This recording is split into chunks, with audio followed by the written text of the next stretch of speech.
All right, guys, it's totally dark. It is nighttime. Sun went down over an hour ago, and now here in Minnesota, it's just dark. It's really dark.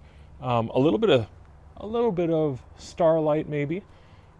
Don't see the moon out, but it's definitely dark. And so that's the right time to try out this Atibal Hybrid 12 on 1 power for me. I wanted to mess around with this in lower light conditions. I think a lot of guys are probably going to throw this on something like a DMR, a 308 build, like an AR-10, something of that nature, or maybe a 5.56 gun like me.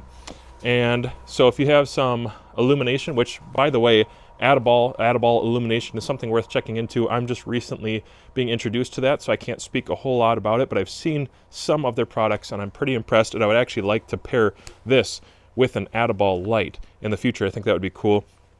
I did a lot of shooting on 12 power today. I did a lot of shooting on 6 power today. Kind of went back and forth with the two. You know, normally when I do something with a shot timer, which I am going to run a shot timer for myself here tonight, normally I shoot it at 100 yards, whatever target I'm shooting at, whether that be a 1/3 size IPSC or a 2/3 size IPSC. And you know what? I think that might be, it's kind of a challenge. At nighttime, if you've ever done nighttime shooting, you're getting a lot of cloud. Sometimes you're getting fog, your breath.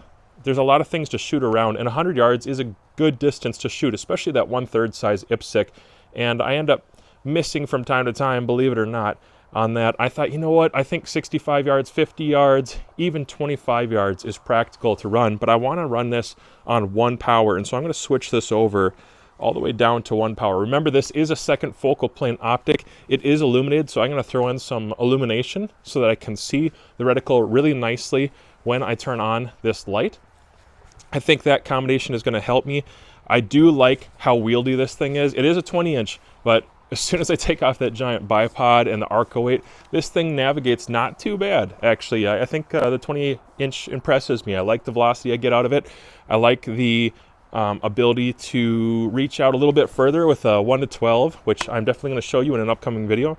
But tonight, I'll just stop babbling. I'm going to go ahead and just see if I can schwack the target a few times here in under, I don't know. I need to mess around a little bit and see what my speed limit is. I don't waste rounds very much nowadays, guys. I don't just punch it to see the fastest possible time. I'm trying to improve my skills, so I'm going to mess around with that a little bit, and I'll just show you some of the shooting, and then I'll talk about the reticle here with 0 light. I'm going to turn off the lights that are on me. It's just going to be, you know, basically the optic seeing what comes through here. It's totally dark out, and so we'll see how that does here in a second.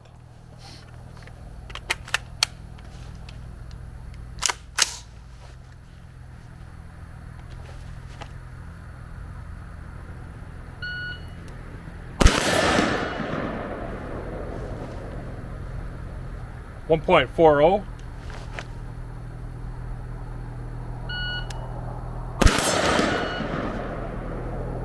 1.33.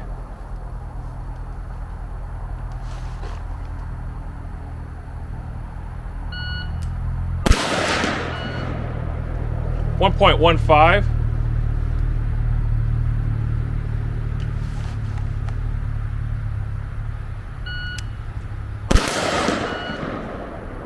1.26.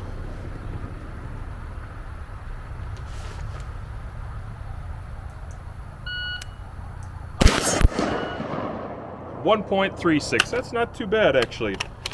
I'm happy enough with that. All right, I recognize I'm probably a little out of focus.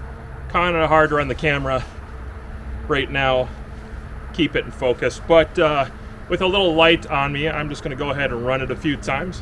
See how that turns out. It's actually way more difficult. That is insanely bright light. But I'll run the same drill. See what kind of numbers I get. Let's see. So I was running, it was right around 1.25. I think was maybe my average in there somewhere. Maybe 1.30 around there. I've got a few more rounds left.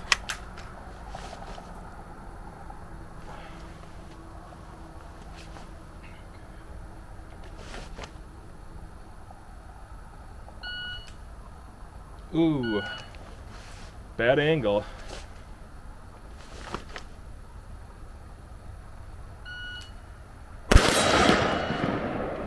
.27. So just so you know, this light is so blinding, I can't actually tell, I can't orient myself to where the target is on this field.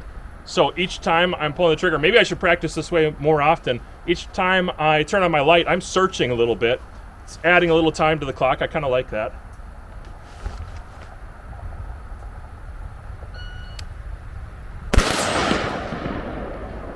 .60.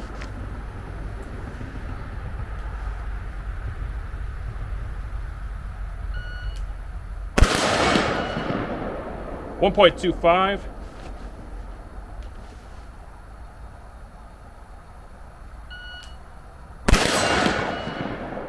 1.9, or sorry, 1.19. Throw one more here.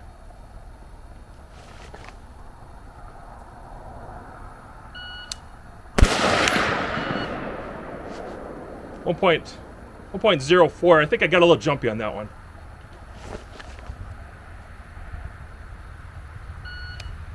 Okay, there we go. 1.20.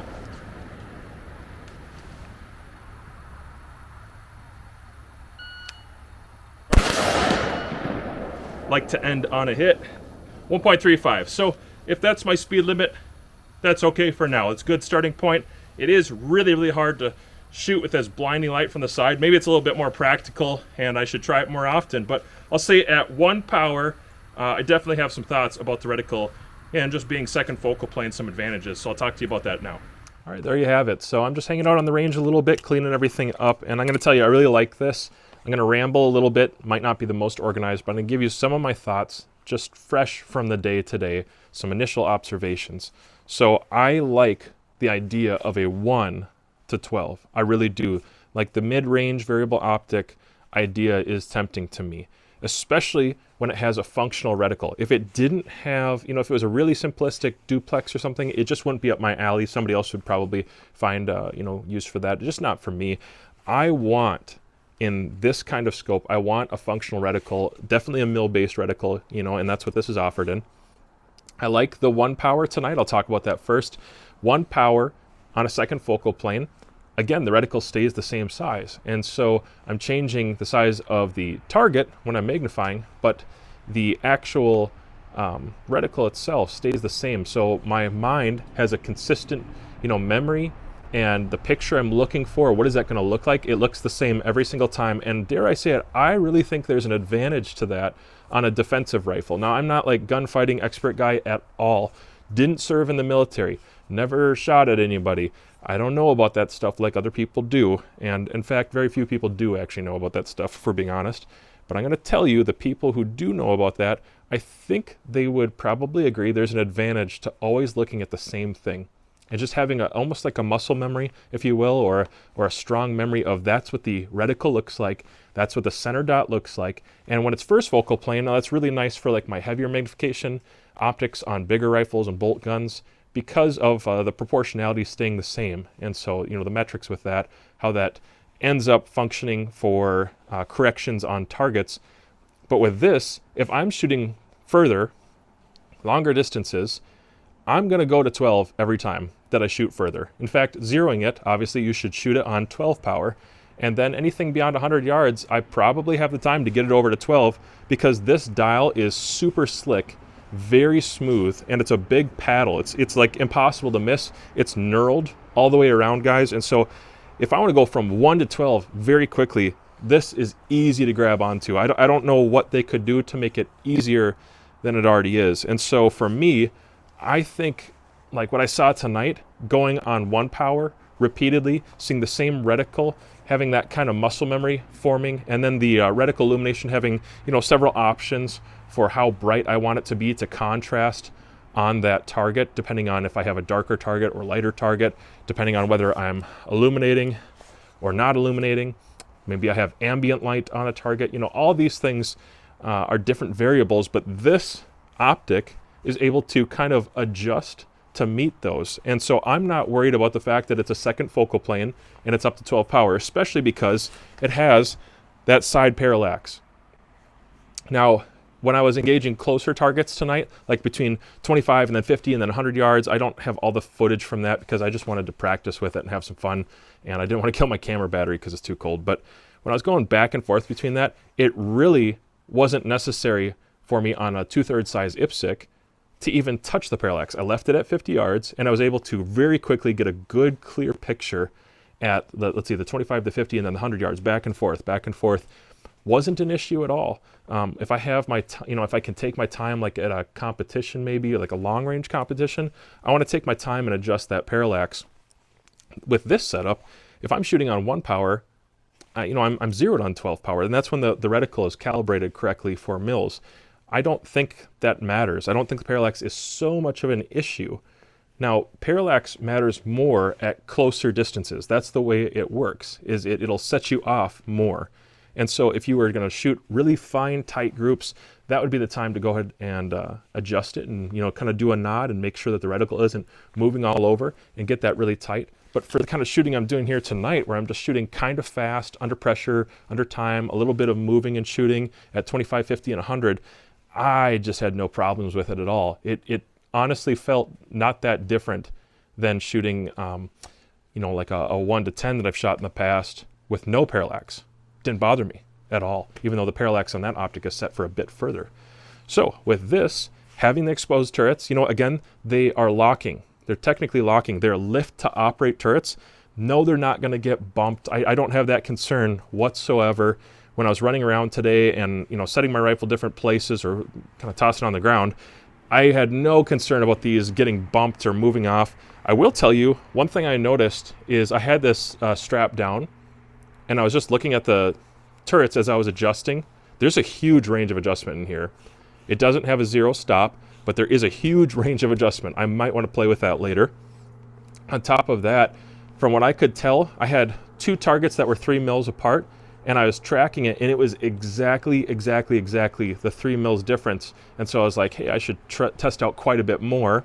Both return to 0 and a little bit of that tracking test, at least an initial impression, guys, it looks pretty good. So I feel solid about that. I'm hoping that when I get out to 15, 20, 23 mils of elevation, that we still see that same tracking capability. The 35 millimeter tube, that's cool. It's really cool.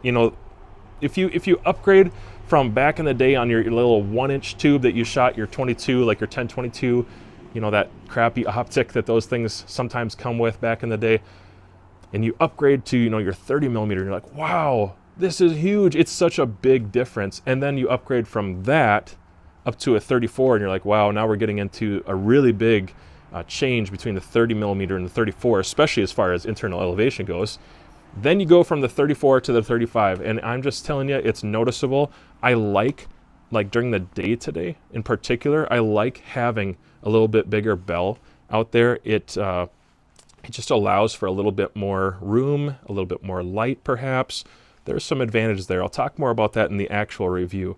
But as far as my initial impressions go, during the daylight today, illumination was great. It's definitely bright enough for me to call it functionally daylight bright. I wouldn't shoot into the brightest light I could with illumination on. I just wouldn't need it. But in reasonable settings in daytime, it's daylight bright. It definitely has, what would I say, modest enough settings for really, really low light. As I got into the evening and I was messing around, and then now totally dark, that worked great. And it was easy for me to get back and forth. So one thing, I was shooting against a white target. It's really, really light and bright. And so when I would light it up with this thing, like 1200 lumens or whatever it is, I wanted a little bit more intensity so that the reticle would stand out even more. I probably could have left it black and that'd be okay. But the red is just nice because it's so quick to draw my eye. And so this is one of the few times you'll see me really talking about illumination on my channel. Tonight it made a lot of sense. It did really well. I think the form factor of the optic is pretty exciting. It's really not too big of an optic. It's not bad. It seems very high quality. It seems like everything I grab on here is meant to be handled kind of rough. I don't think this is a toy, guys. This is a pretty serious optic, and it feels that way. The couple of the unique features about it, like I said, this really large fin that's built into the optic, I like that. As I was going back and forth between 1 and 12 power, I just liked being able to grab onto it and, kind of rip it over. I don't know how aggressive I should be with it, but I was pretty aggressive with it, and nothing is wrong with it so far. It's working great. As it gets colder out, like right now, it's either upper 30s or lower 40s, and everything still seems pretty good. As metal changes its size, tolerances change, and in Minnesota, if you go below like 10 degrees, you start to notice quite a bit the fluidity of different tools, or different mechanisms rather, on the optic. Sometimes it tightens up, gets kind of frustrating. I like it. Glass clarity seemed really good. I have to test that out more at further distances at dusk or early morning. So I'll save that part of the conversation so I have some integrity here. I'm not going to judge it all off of the last few hours. I suppose one more thing I could comment on was just in the zeroing. I was zeroing with 69 grain and then testing some 77 grain federal gold medal match, and I shot some really, really tight groups. Now I used a 2-inch target square down there. It might be like 1.75 inches as a target square. And this reticle dot, which is just a little bit bigger, because again, it's more of that defensive or maybe hunting, law enforcement kind of design reticle. It's just a little bit bigger, so it's not super, super tiny for tiny little group shooting. It was really nice. I could acquire my targets quickly. I could see it so clearly. I could just lay it on that target and quickly pull the trigger.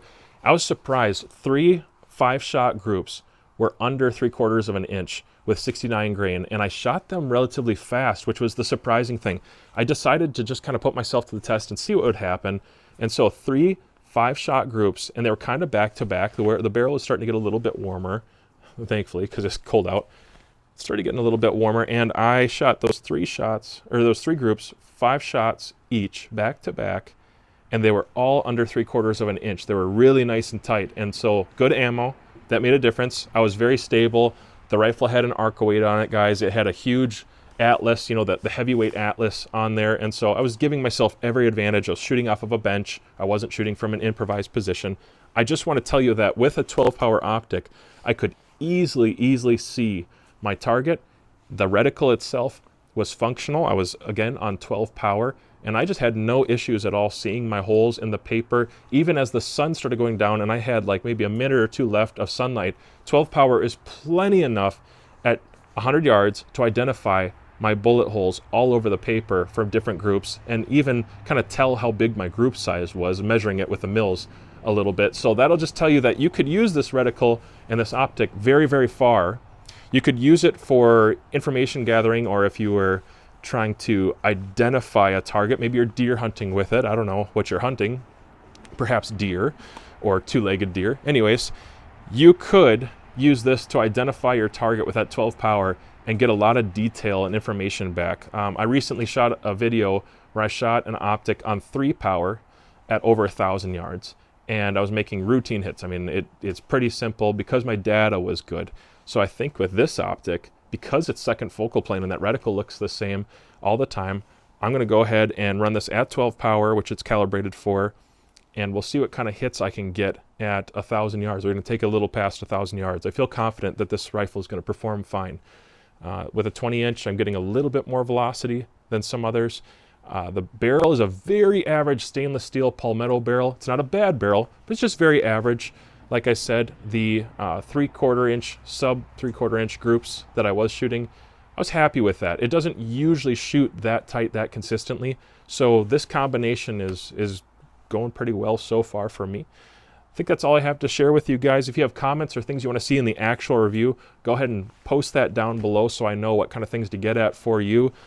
Just because I know some people are going to ask, I'm running a CCOP 35 millimeter cantilever mount, and I'm just going to recommend, if you check out Atibal, they have American Defense mounts on there. I'll probably upgrade in the future. I'll probably go to an American Defense. This optic definitely deserves a high quality mount. It seems rugged. It seems like a good fighting optic, honestly, and so I want to run it that way. I'm really excited, guys, to get past 1,000 yards with it and see what kind of groups I can get, what kind of hits on steel I can get. Hopefully, fingers crossed, I get a winless day. But go ahead and comment down below what you'd like to see, or if you even have one of these already. They just came out. I'm super stoked about it.